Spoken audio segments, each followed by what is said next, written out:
Hello, I'm Brother Dave, and I'm going to share with you today how you can get personal messages directly from God. When I tell people that God talks to me, I can see the wheels turning. They're thinking, psycho, this guy needs professional help. Nevertheless, the truth is that God does speak to people today. We just haven't learned how to listen properly. The biggest barrier to most people hearing from God is that what God most wants to tell us is usually what we least want to hear.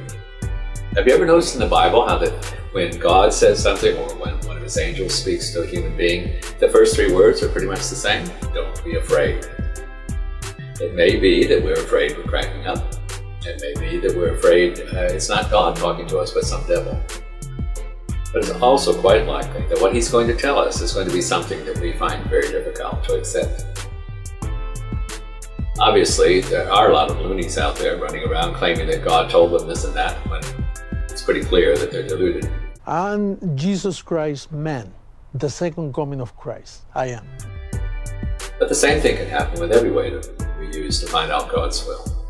Like how many people have quoted the Bible to say ridiculous things? Everything from God wants me to pick up rattlesnakes to God wants me to drink Kool-Aid laced with cyanide.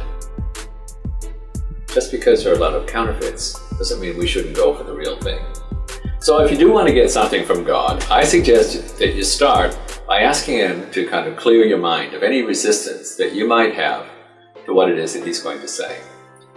For myself, I find that even when I do that, I still tend to get something from God that's a little bit cryptic at first, probably to get around some of my biases and prejudices to what he's going to say. A few words might pop into my mind, not audible ones, but just a thought pops into my head, or a vision, kind of a daydream while you're awake. And sometimes these things are a little bit hard to understand at first. So then I have to ask him to help me to understand what it represents. I might get like an interpretation or some kind of symbolism that makes a little bit more sense from what I've heard or seen. But if it seems too far out and it's just not making any sense at all, then just back off and forget about it for a while. There are other ways that God can speak to you.